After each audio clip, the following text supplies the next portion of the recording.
আসসালামু আলাইকুম। আমি মোহাম্মদ মাহবুবুর রহমান। নতুন একটি ভিডিওতে স্বাগত। আজকে আমি হঠাৎ করে বের হয়েছিলাম বাইরে ঘুরতে। তো হঠাৎ করে রাস্তার পাশে এরকম একটা পরিবেশ দেখলাম, পাশে নদী, সুন্দর গাছপালা। আমি যেখানে দাঁড়ায় আছি এটা একটা বট গাছ, পাশে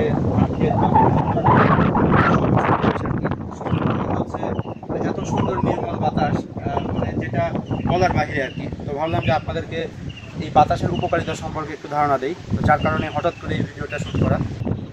আমি এই যে প্রাকৃতিক বাতাসের মধ্যে যে দাঁড়িয়ে আছি বা প্রাকৃতিক পরিবেশের মধ্যে যে দাঁড়িয়ে আছি, এই প্রাকৃতিক বাতাসের প্রচণ্ড পরিমাণে উপকারিতা আছে। তো কী উপকারিতা আছে সেটাই এখন আপনাদেরকে জানাবো। প্রাকৃতিক বাতাসের উপকারিতা অনেক।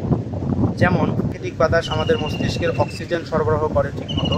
মস্তিষ্কে অক্সিজেনের সরবরাহ বাড়িয়ে আমাদের যে কোনো কাজে মনোযোগ বৃদ্ধিতেও বিশেষ সহায়তা করে থাকে।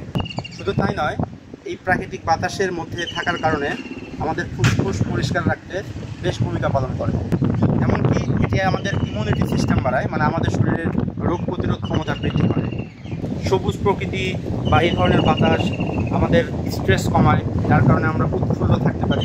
এছাড়াও আসলে আরও নানাবিধ উপকারিতা রয়েছে, যেমন পাশে হালকা রোদের আলো আছে, যার কারণে দেখা গেছে আমাদের শরীরে ভিটামিন ডি লাগবে, ভিটামিন ডির ঘাটতি পূরণ হবে।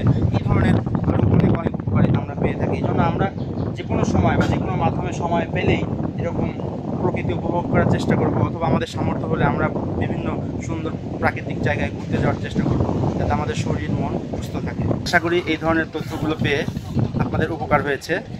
এই ধরনের আরও সুন্দর সুন্দর ভিডিও বা আরও ইনফরমেটিভ ভিডিও পেতে অবশ্যই চ্যানেলটি সাবস্ক্রাইব করে আমার পাশেই থাকবেন। ধন্যবাদ সবাইকে। আসসালামু আলাইকুম।